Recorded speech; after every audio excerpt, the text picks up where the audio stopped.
जननायक जनता party धर्मनगरी Kurukshetra में किस तरह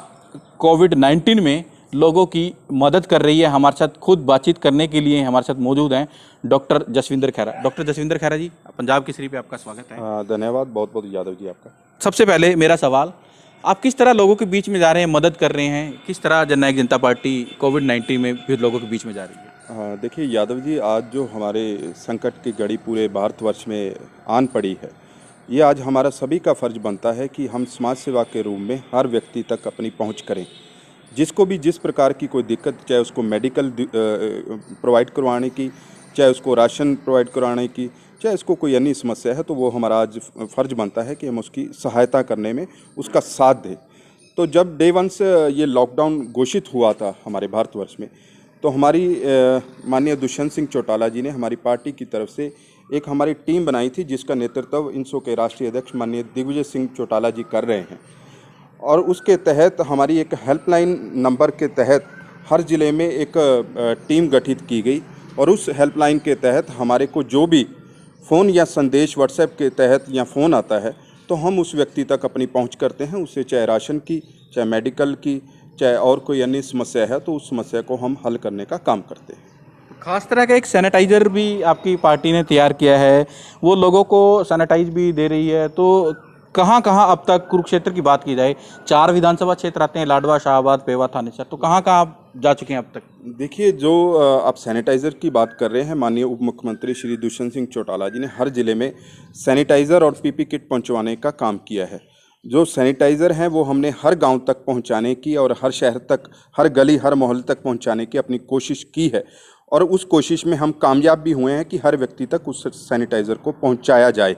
और अब तक हमारे माननीय उप मुख्यमंत्री श्री दुष्यंत सिंह चौटाला जी ने हमारे कुरुक्षेत्र ज़िले में 25,000 सैनिटाइज़र भिजवाए थे, और वो हर ज़िले, हर हल्का वाइज वो बांटने का काम किया। तो आज आप देखेंगे यादव जी, मैं तो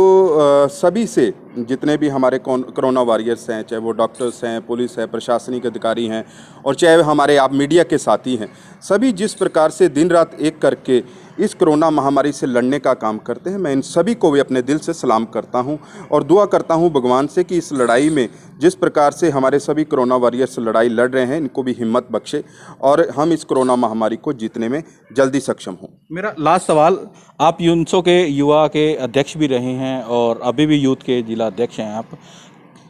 युवाओं के नाते आप क्या संदेश देंगे, क्योंकि ये धर्म क्षेत्र कुरुक्षेत्र है, इस भूमि से आप क्या संदेश देंगे? देखिए यादव जी, मैं युवाओं से सबसे बड़ी अपील तो यही करना चाहता हूं कि आज इस संकट की घड़ी में हम युवाओं का, मैं समझ सकता हूं कि सबसे बड़ा ये फ़र्ज बनता है, ये दायित्व बनता है कि हमारे आस पड़ोस हम देखें, अपने गांव में देखें, अपने गली में, अपने मोहल्लों में देखें कि किस प्रकार से किसी को कोई दिक्कत हो रही है। मैं सभी से निवेदन करना चाहता हूं, अपने युवा साथियों से निवेदन करना चाहता हूं कि आप ज़्यादा लोगों की मदद ना करके सिर्फ आप अपने एक परिवार की मदद करें। एक परिवार की आप मदद करेंगे तो मैं समझता हूं कि हमारे भारतवर्ष में कोई भी भारतवासी भूखा नहीं रह सकेगा। तो मैं सभी युवा साथियों से निवेदन करना चाहता हूं कि अपनी गली में, अपने मोहल्ले में, गांव में, शहर में, अपने आस पड़ोस एक एक परिवार की जिम्मेवारी लेकर उसकी राशन की व्यवस्था, उसे अगर मेडिकल की ज़रूरत है उसकी मेडिकल की व्यवस्था, अगर किसी कहीं आने जाने की व्यवस्था करनी है तो उस प्रकार की व्यवस्था करने का आप काम करें। और दूसरा यादव जी, मैं सबसे बड़े जो हमारे प्रवासी भाई हैं, आज जो सड़कों पर बड़े ही परेशान हो रहे हैं, मैं उनसे निवेदन करना चाहता हूं कि सभी प्रवासी भाइयों से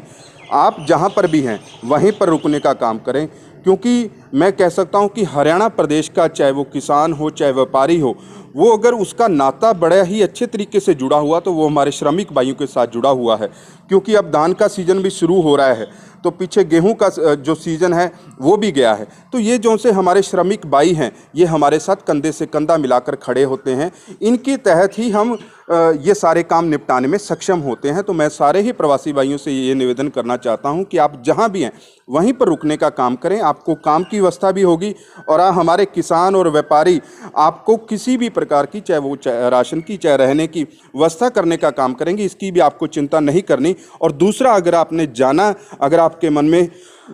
1% जाने की अगर है इच्छा, तो हमारी सरकार, माननीय मुख्यमंत्री श्री मनोहर लाल जी, उप मुख्यमंत्री दुष्यंत सिंह चौटाला जी आपके लिए बहुत अच्छी व्यवस्था कर रहे हैं। आपको बसेस के तहत आपको एक घरों तक पहुंचाने का काम करेंगे। लेकिन मेरा आपसे पुनः निवेदन है कि आप जहां हैं आप वहीं पर रुकें और सुरक्षित रहें। धन्यवाद। तो आप ये सुन सकते हैं, डॉक्टर जसविंदर खैरा ने कहा जो श्रमिक हैं वो कहीं ना जाएं, उनके लिए प्रदेश की जो मनोहर सरकार है, उप मुख्यमंत्री दुष्यंत चौटाला हैं, उन्होंने तमाम प्रकार की व्यवस्थाएं करी हैं, क्योंकि ये धान का सीजन है। इस सीजन में श्रमिकों की बहुत ज़्यादा ज़रूरत पड़ती है और सरकार भी बार बार उनसे आग्रह कर रही है, विनती कर रही है कि आप इस सीजन में कोविड-19 महामारी में ना जाएं, यहीं पर रहें। सरकार तमाम प्रकार को उनको सुविधा मुहैया कराएगी और एक व्यक्ति अपने गांव में या गली में एक एक व्यक्ति को गोद ले तो ये महामारी से निपटान जल्दी मिल सकता है और किसी को भी कोई भूखा नहीं सो सकता है। तो दुष्यंत चौटाला जी की जो पार्टी है, जननायक जनता पार्टी,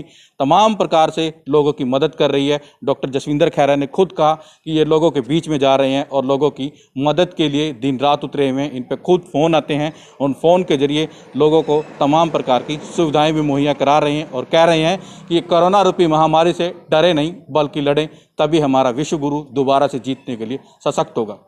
पंजाब केसरी चंडीगढ़ के लिए कुरुक्षेत्र से अशोक यादव।